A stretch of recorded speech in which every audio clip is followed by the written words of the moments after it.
So this is the first communist in Fort Jameson, Annex 6, Elias Chipimo's story. Elias Chipimo Sr. was my colleague at Chizongwe School in Zambia, and we remained friends until his death. I recorded this interview with him in 2011. We had no kindergarten. We learned as we grew up from seeing what our parents were doing. I would have grown up pretty much like my father. I would have known how to till the soil, how to hunt, how to live. But something happened. I could not exactly tell what. I was about 9 years old, and you could only go to school when you were old enough to walk 12 kilometers and back on the same day.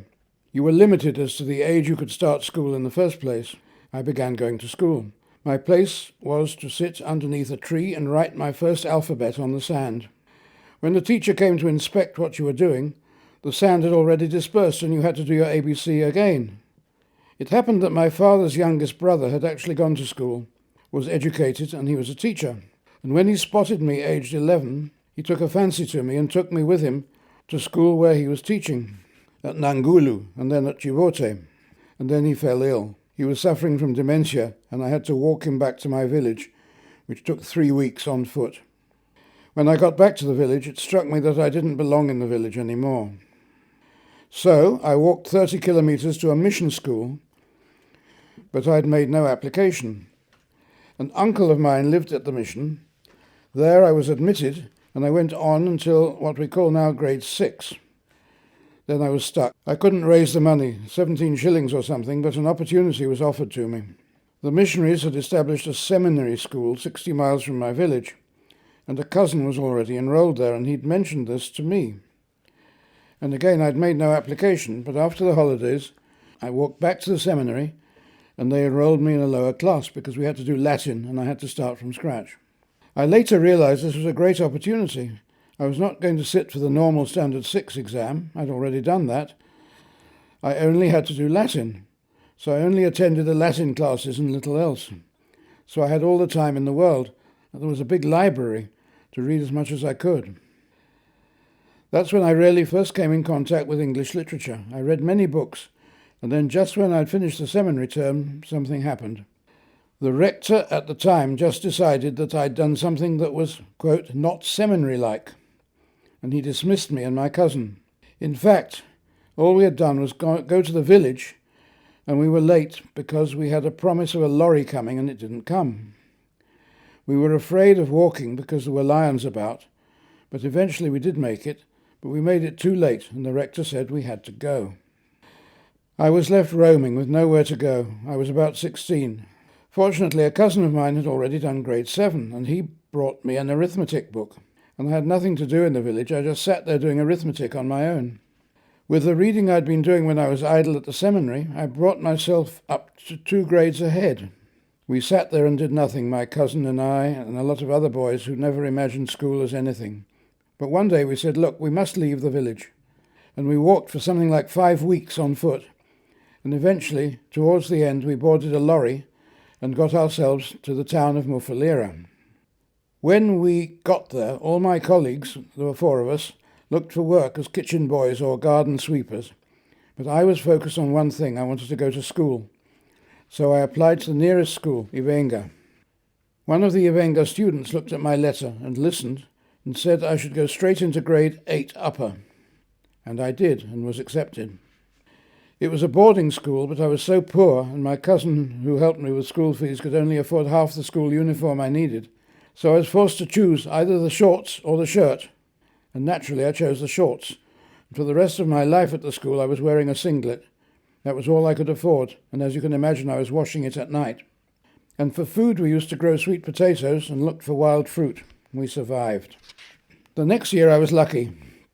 I came top and was awarded a government bursary to go to Munali Secondary School. But I was concerned about the state of affairs in my village. My father poor, my mother poor, my young brother not going to school. I don't know what got my fancy. I said I will not go to secondary school. I will go and take a course so I can start work quickly, help my parents and educate my brother. I went to do medical training at Lusaka, and there I saw everything I didn't like. People killed, people coming for treatment, sexual diseases or wounds received from brawls and fighting. One thing that I remembered particularly was a woman with fibroids We took out one huge one weighing 14 pounds. There was also a girl who had afterbirth problems. It was my first time in the female ward. It struck me how important women are. The next ward I saw was the male ward, with syphilis cases, and comparing the two, I said to myself, here are women suffering from diseases connected with birth and procreation, and what are the men doing? Spreading their sperm and having children without care. I looked at the world of the animals, and I said it's the same everywhere. The male leaves the care of the babies to the bitch. My perspective had become very different. From then on, I had more respect for women as a biological factor than I have for men. I felt depressed. We had a sitting room. We had newspapers, magazines depicting colleges, universities, and students playing football. And I suddenly said to myself, I'm stuck here. I don't want to be stuck in a rut, and I must get out somehow, and I decided to go back to secondary school. By that time, the rules had changed, and I'd lost my bursary. An uncle of mine, who'd been at Ivenga, was proud of what I'd done, and in the meantime I started to work as a caddy on the golf course to raise money for going to secondary school. I raised enough to buy myself my first shoes and my first trousers. Eventually I did go to Chikuni school. Chikuni was run by the Jesuits. It was, along with Manali, one of the two best schools in Zambia. And on the way I passed through Lusaka, where my uncle was, and he simply said, "You're going to secondary school, I'll pay your fees." I did not waste my money. Instead, I used it to pay fees for my cousin, whom I took with me, and we were both admitted. I decided to continue with Latin at Chikuni, and eventually did so well that I was given my bursary again to join Munali Secondary School. But because of what I'd gone through, I pocketed my bursary and went back home for the first time since I'd left when I was about 16. This time I was ready to get married and to get a job. I made an application to work in Mufulira as an assistant council secretary. In those days, if you'd done grade 8 or secondary school, you didn't look for jobs, jobs came running after you. So I made up my mind, I'm going to marry, I'm going to educate my brother, and I'm going to serve my parents. Then Mr. W.C. Little, the headmaster of Manali, sent me a telegram that I'd been offered a bursary, and the experience I'd gone through having lost one before compelled me to forget everything, and I ended up at Manali.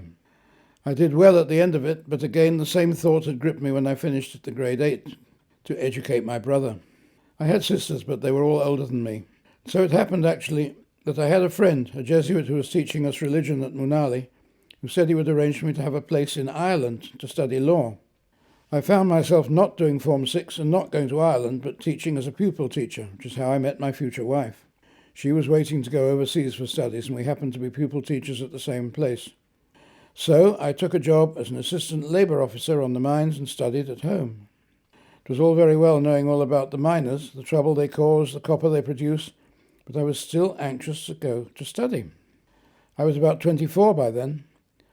I'd started school late, and things went wrong with the Form 6 project at Munali. Only 3 or 4 students remained for the 6th form, so they closed the class for a time. Shortly after that, I got an envelope from my old principal of Manali, Mr. Little. Bracket, "You have been offered a scholarship to go to Fort Hare." I began to unwind everything I was doing in order to go to Fort Hare University College in South Africa. I delayed organising a passport, a visa, and also a pass, because you could not go to South Africa in those days without a South African pass. To get from one town to another, I also needed a pass. When it finally arrived, I was doing English as well as French and Latin, politics and philosophy. On one of them, I was described as a foreign native. It was just one of those things that make you think what must have been in the Afrikaner's mind. Anyway, I finally majored in Latin and English. There was a judge, who has since retired, who, whenever he meets me, greets me as Magister and recites some of the Latin I used to quote to him. Anna, my future wife, had studied at Bath in the UK during the time I was at Fort Hare. She had been engaged to get married to a man who had been a colleague of mine at school, and I had been engaged to be married to a girl whose education I was able to help. Suddenly everything went wrong. Anna was about to get married to this man. She'd bought a dress and the banns had been announced in church. She came back the week following the banns, and they would have got married the following Sunday. But she discovered to her dismay, and she got an authentic message from her brother, that this man had been misbehaving and even had a child with one of my wife's own nieces. She scrapped everything all at once. And here was I, face to face with her already mature, well-educated woman, and I had this girl whom I was struggling to bring up to the level. The choice was open, I couldn't resist it, so we decided to get married. I was due to teach at Chizongwe, which was to be a co-educational school. They thought they could expand it with one wing for girls in the east, near to Kaizore's village. When they tried to expand, Kaizore rose up in anger and said, "You cannot build here. This is where my ancestors are buried." Today they have actually extended the school to the grave site, but that is why my wife ended up teaching across the river at Walela Primary School. We got married in December 1959, and I went straight to Chizongwe. Then the students had this strike. I was very worried about that. It put me to tears because I'd just been teaching for the first time in my life, and I loved the children. I just couldn't bear it. I tried to talk to them, but they would not listen. The pro-Federation Party, UFP, Member of Parliament, Gabriel Musumbulwa, was the Minister of Education. There was an atmosphere, a resentment of anything pertaining to federation. The politicians had brewed it up, and the students were burning with it in their hearts. The Moncton Commission was supposed to be sitting at Chizongwe Secondary School, and the students would not accept that. I was the one up in front to try and contain and control the whole strike thing, although I was a fellow Zambian and a promising young teacher respected by all the students. But they still did not heed me. They were all expelled and went to different schools in the country, and some found their education in other countries. When the school reopened, it must have taken 3 months, some of the students, especially those in the lower forms, came back. But now there was a very accelerated spirit of change, because that's when the Cha-Cha-Cha agitation for independence started. When I went to Chizongwe, Alf King was headmaster. I remember once when Kaunda and his political colleagues, Arthur Weiner, Skota Weiner, and Dingiswayo Banda, were campaigning in the area, they visited my house. And according to our tradition, I gave them a meal and talked with them, but we didn't really, in my recollection, talk politics as such. But the language was political anyway, because the atmosphere was political. Mr. King cautioned me, and he used Latin, saying it's bad for you entertaining a persona non grata. I said that according to our tradition, we treat our guests without regard. Then, during Mr. King's leave, I took over briefly as acting principal. I left late in 1963, and I went to work as a civil servant, as they were looking desperately for educated people to replace the colonial administrators.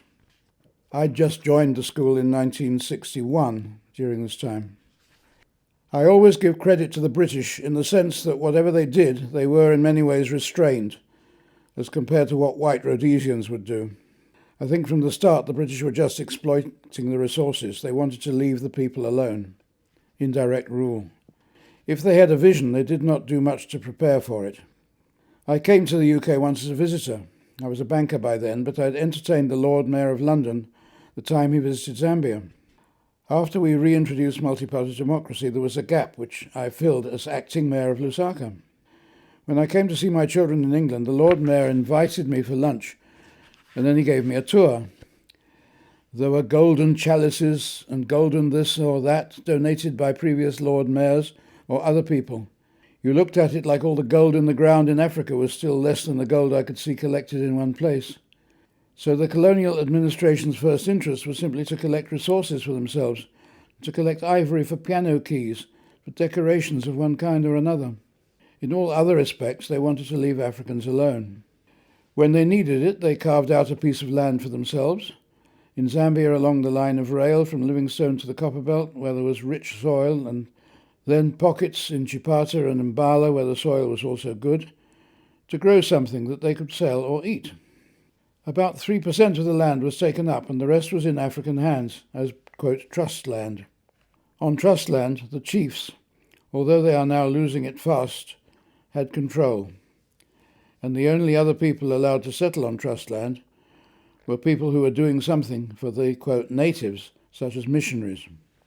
Land in Zambia was owned communally. The British developed no real education system, no hospitals, no clinics. Only the missionaries were able to start the beginnings of education and healthcare. West Africa was generally way ahead. If I look at the architecture compared to what you find in Zimbabwe, Angola, or South Africa, where the white man came to settle, they built memorable structures which are still of some architectural value. But Zambia and Malawi were simply staging posts. They built only 3 good buildings in Zambia: the old secretariat, the governor's house, and the High Court. The only things we built after independence which were comparable were our National Assembly, a lovely structure, and the Anglican Cathedral. I was Zambian High Commissioner in the UK in 1968 to 69. The first High Commissioner had been Simon Katilungu, but I took over from Ali Simbule, who had described Britain as a toothless bulldog. He was given the nickname Toothsome as a result of this. We were all in the Commonwealth, and all High Commissioners owed allegiance to the head of the Commonwealth, who happened to be the late Queen. So when we went to each other's countries, we did not have to present credentials to begin working. Technically, Simbule was the High Commissioner the moment he landed at the airport, but formally he was not. When he landed, the journalists asked if he still thought Britain was a toothless bulldog. And by the way, it wasn't Simbule's invention, and he repeated it at the airport. The British did not accept him, and he did not stay long, not 1 week. They sent him to the UN for a conference, and he was brought directly back to Zambia, and I was appointed in his place. Later, I used to drink at the Flying Club with Simbule and others. It so happens that we had earlier had differences when he was High Commissioner in Tanzania, and I went to work there as fuel coordinator for Zambia. I worked from his office, and he thought I was going to take over from him. The irony is, when he was High Commissioner in London, I did take over from him. In the end, he worked under me when I was Minister for Central Province. Eventually, our two families intermarried, and we ended up as friends.